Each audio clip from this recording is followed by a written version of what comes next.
रहीम अस्सलाम वालेकुम नाज़रीन, उम्मीद और दुआ करता हूँ कि आप लोग जहाँ जहाँ पर होंगे खैर आफियत से होंगे। फ्रेंड, आज की इस वीडियो के अंदर एक मुलाकात का अहवाल और बहुत सारे मुश्किल और टफ सवाल जो CM-KP के जनाब सुहेल अफरीदी साहब से आज कुछ सहाफ़ियों की मुलाकात में पूछे गए, वो सवाल और उनके जवाब मैं आपको रिपोर्ट कर देता हूँ। बिफोर इट के मैं डिटेल्स की जानिब आऊँ, आपकी खिदमत में गोश गुजार कर दूँ। आज की मुलाकात में अलीना शिगरी साहिबा, रहमान अज़हर साहब, जियो टेलीविज़न से शहजाद साहब, असदुल्ला खान साहब 92 न्यूज़ से, हर बड़े चैनल के जितने जो प्राइम टाइम करते हैं शोज़ सारे 8, 10, 7 बजे वाले,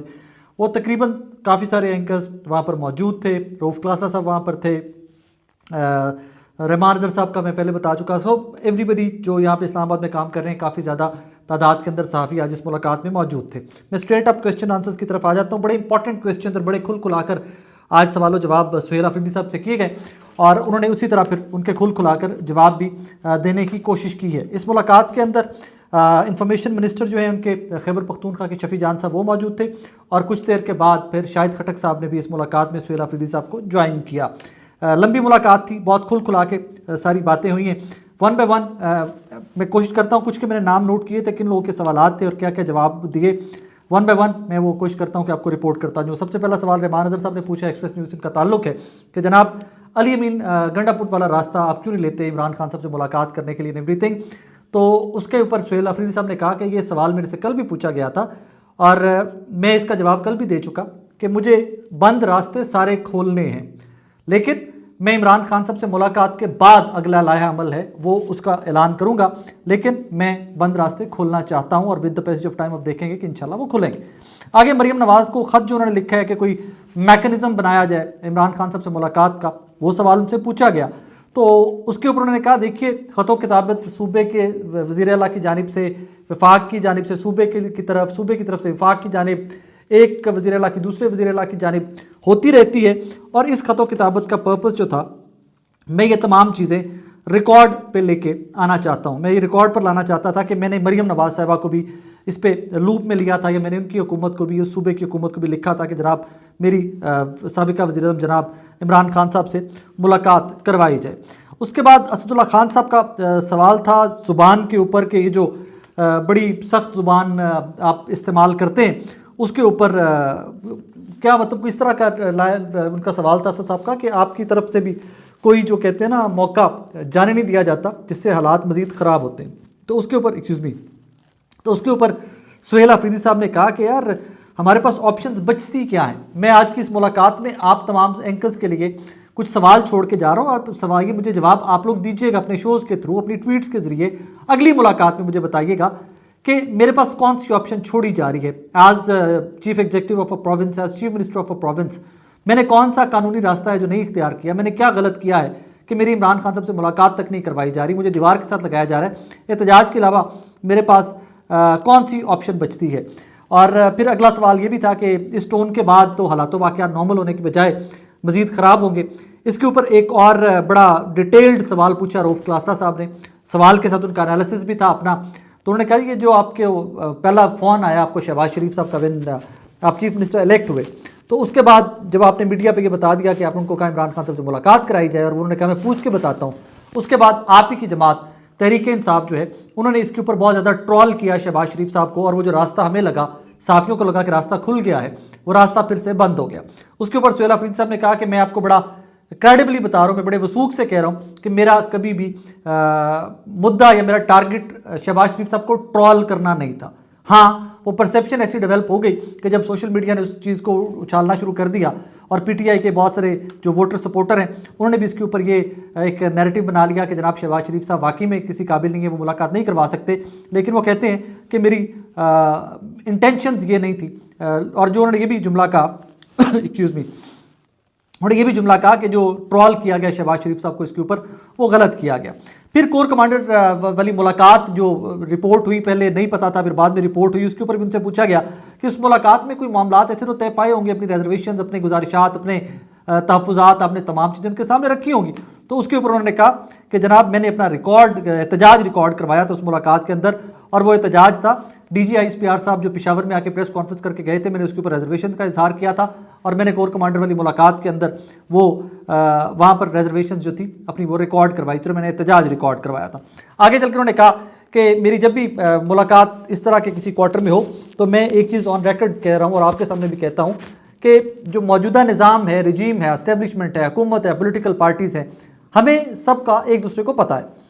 तो ये निज़ाम, इनके एक्शंस माजी के देखते हुए कि मेरे लिए बहुत प्रिडिक्टेबल हैं, लेकिन मैं नया चीफ मिनिस्टर हूँ,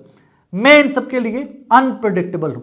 मुझे ये पता है कि इनकी अगली मूव क्या होगी, इनको ये नहीं पता कि मेरी अगली मूव क्या होगी, लिहाजा मैं इनके लिए अनप्रिडिक्टेबल हूँ। एक और चीज़ उन्होंने बड़ी टेकअप की जो रिसेंटली आपको पता है एक्सक्यूज मी, कि सीएम सुहेल अफरीदी साहब के को लेकर नारकोटिक्स की कुछ वीडियोस या उनकी फैमिली को, उनको नारकोटिक्स से जोड़ा जा रहा है केपीके के बिजनेस से, कि नारकोटिक्स में का बिजनेस करते हैं, वो ये करते हैं, वो करते हैं। तो उसके ऊपर उन्होंने बताया कि मैं इन्फॉर्मेशन बेस्ड बता रहा हूँ कि इन डेज टू कम कोई नारकोटिक्स में मेरी फैमिली को इन्वॉल्व करने के लिए कोई केसेस बनाए जाएंगे, ये किया जाएगा, वो किया जाएगा। और वो कहते हैं कि मैं इन्फॉर्मेशन बेस्ड आप लोगों को पहले से बता रहा हूँ कि मेरे पास ये चीज़ें आ रही हैं कि जनाब ये कुछ ना कुछ इस तरह का मेरी फैमिली के साथ करने का प्लान है। एक और सवाल उनसे पूछा गया कि डीजीएसपीआर ने अपनी प्रेस कॉन्फ्रेंस में सहाफ़ियों को बताया था कि मनशियात का जो कारोबार है, जो काश्त हो रही है खैबर पख्तूनख्वा के अंदर, उसमें सियासी असर व रसूख हासिल है उन तमाम लोगों को कि जो मनशियात का ये कारोबार करते हैं, ये गंदा धंधा करते हैं, जो नस्लें तबाह कर रहे हैं। उसके ऊपर सुहेल अफरीदी साहब ने कहा कि आप ये अवाम से जाकर सवाल पूछें कि ये मनशियात का धंधा कौन कर रहा है, क्या इसमें सियासी असर रसूख है या कोई सियासतदान इन्वॉल्व है। खैबर पख्तूनख्वा में निकल जाएं, आप तमाम सहाफ़ी हैं, फील्ड का काम भी आप लोग करते हैं, आप लोग निकल जाएं और जाकर ये सवाल पूछें, आपको इस पे जवाब मिल जाएगा। अच्छा, इस पे अशफाक सत्ती साहब हमारे दोस्त एयर वाई 8 बजे का शो करते हैं, काशिफ वैसा वाला शो वो कर रहे हैं। काशिफ साहब जब से ऑफर हुए हैं, उस पर उन्होंने पूछा कि नेशनल एक्शन प्लान 14, फिर उसके बाद दोबारा भी उसके ऊपर काम हुआ 21-22,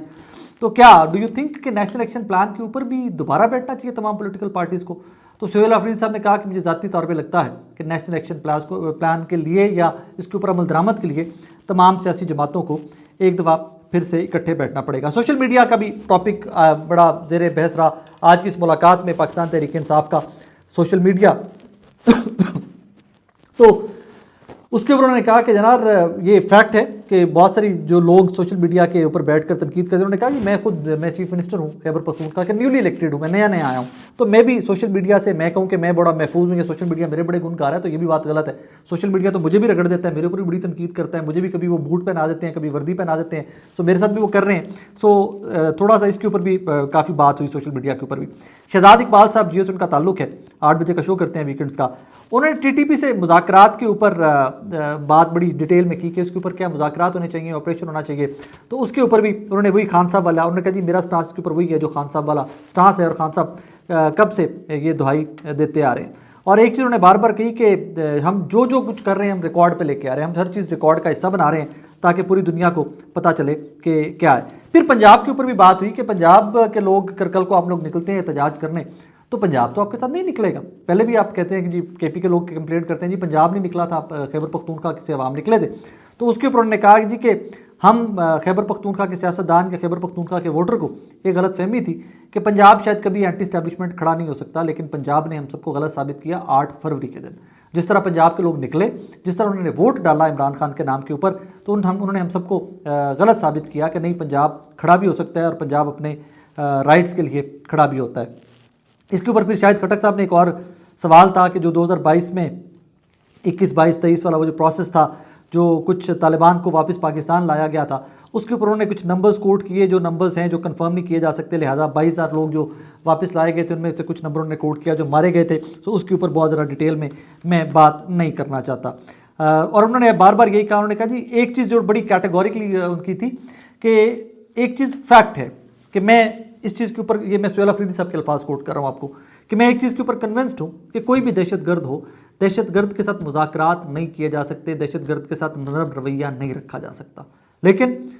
आपको लूप में लेना पड़ेगा खैबर पख्तूनख्वा के लोगों को, आपको लूप में लेना पड़ेगा उन तमाम लोगों को जो इससे इफेक्ट हुए, माजी में भी डिस्प्लेस हुए हैं, और अब वो दोबारा डिस्प्लेस अगर कैसे होते हैं तो आपको पहले उनको एतमाद बिल्ड करना पड़ेगा। और एतमाद जो है वो सिर्फ फ़ौज या इस्टेब्लिशमेंट या वफाक नहीं कर सकता, वो जो एतमाद हासिल करना है वो वहाँ की मकामी गवर्नमेंट, वहाँ की लोकल गवर्नमेंट, खैबर पख्तूनख्वा की हुकूमत हासिल करना है। बहुत सारी डिटेल्स में बातें हुई, बहुत लंबा चौड़ा हुआ। हम श्योर के और भी काफ़ी सारे हमारे जो कलीग थे वो मुझसे पहले ये रिपोर्ट कर चुके होंगे। और हाँ, एहतजाज की बात हुई तो उन्होंने कहा नवंबर में भी कुछ होगा, नवंबर में भी कुछ होगा, डिटेल्स नहीं उन्होंने हमसे शेयर की उसकी, उनका नवंबर में भी कुछ होगा और डेज टू कम भी होगा। नवंबर में कुछ होगा और फिर बहुत कुछ होगा, ये दैट वाज द सेंटेंस। और फिर उन्होंने कहा कि जी इस दफ़ा जब हम निकलेंगे तो एक तरफ लेफ्ट साइड उनके शफी जान साहब बैठे हुए थे इंफॉर्मेशन मिनिस्टर, एक तरफ शाहिद खट्टर साहब एमएनए बैठे हुए थे। तो यहाँ पर सुहेल अफरीदी साहब ने कहा कि जनाब अब जब हम निकलेंगे तो हमारा 10,000 बंदा 15,000 बंदा भी शहीद हो तो सबसे पहले मैं शहीद होऊंगा, मेरे साथ शाहिद खटक और शफी जान शहीद होंगे, तो हम वापस नहीं जाएंगे अगर अब हम निकलते हैं। और हमें एक्सक्यूज़ मी, उन्होंने कहा जी हमें पुश इतना किया जा रहा है कि हम लोग निकले, हमारे पास और कोई रास्ता नहीं छोड़ा जा रहा, वरना कौन सी ऐसी जमात है जो मुफ्त में पागलों की तरह एहतजाज करे। कोई बंदा एहतजाज नहीं करना चाहता, अगर उनकी बात सुन ली जाए, अगर उनके मामलात उनके मुतालबात जो हैं उस पर बैठ के बात कर ली जाए। एक और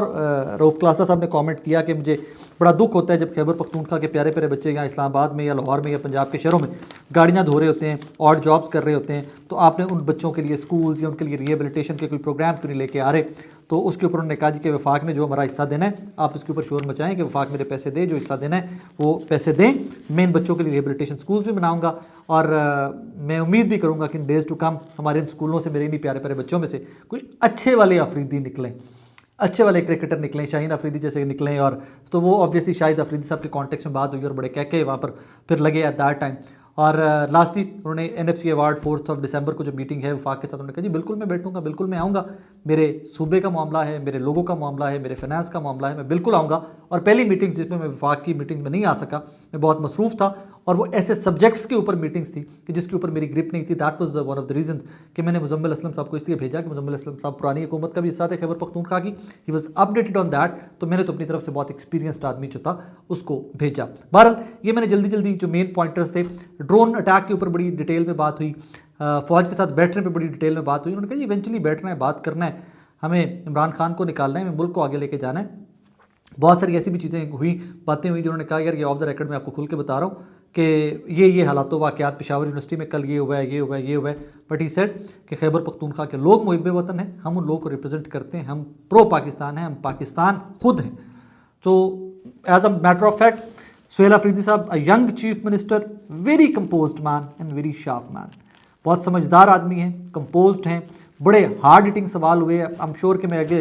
एक दोस्त हमारे साथी उनसे डिस्कस कर रहा था कि ये और कोई चीफ मिनिस्टर होता तो शायद इतने हार्ड हिटिंग सवाल पॉसिबल नहीं थे, लेकिन सुहेल अफरीदी साहब ने बड़ा ओपनली उन सवालों को वेलकम भी किया और उन सवालों को एड्रेस करने की कोशिश भी की। बहरहाल ये आज की मुलाकात का अहवाल था। अपना बहुत सारा ख्याल रखिएगा, दुआ में याद रखिएगा।